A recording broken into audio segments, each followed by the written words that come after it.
Atžalyno gimnazijos moksleiviai apie gimtąjį miestą svečiams pasakoja anglų kalba. Atžalyno gimnazijos anglų kalbos mokytoja Laima Ardavičienė savo mokinius stebina kiekvieną pamoką.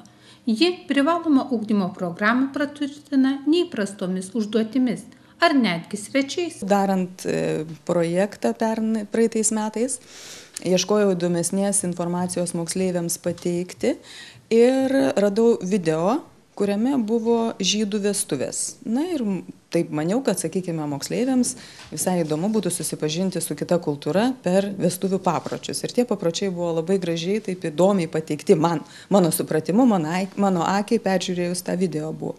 Komentaruose paklausiau autoriaus, ar aš galiu šitą video panaudoti projekte.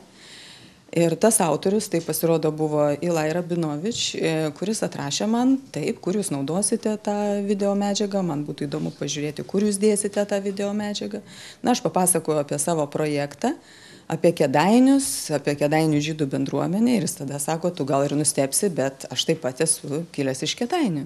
Va, taip tokia buvo ta mūsų pradžia. Ilai Rabinovičius į mūsų mokyklą atvyko jau antrą kartą, mes esame susitikę su juo praeitais metais, kada jisai lankėsi Kėdainiuose ir buvo kaip mūsų projekto dalyvis, nes ruošiame projektą apie Kėdainių įvairias bendruomenės. Tai šiais metais, būdamas Lietuvoje, jis taip pat prisiminė mūsų mokyklą ir atvyko čia į susitikimą su moksleiviais. Tokie susitikimai jie niekada nesibaigia šią dieną, todėl kad mes bendraujam ir Skype'o būdu, kadangi svečias yra iš Australijos, ar jisai, jeigu būna kažkurioje kitoje pasaulio dalyje, mes su juo susisiekėm ir su moksleiviais turime susitikimus.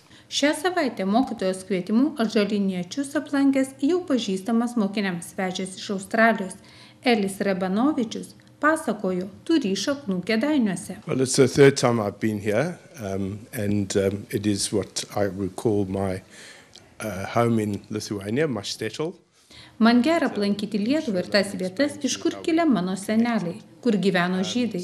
Aš daug keliauju, savo įspūdžiais dalinuosi su kitų šalių žydais. Man buvo labai malonu sulaukti mokytojos Laimos žinutės. Nuo tada ir bendraujame, kalbame įvairiomis temomis, susitinkame. Aš jau antrą kartą Lietuvoje, o bendravimas su jaunimu ypatingas. Man taip pat labai svarbu žinoti jų nuomonę.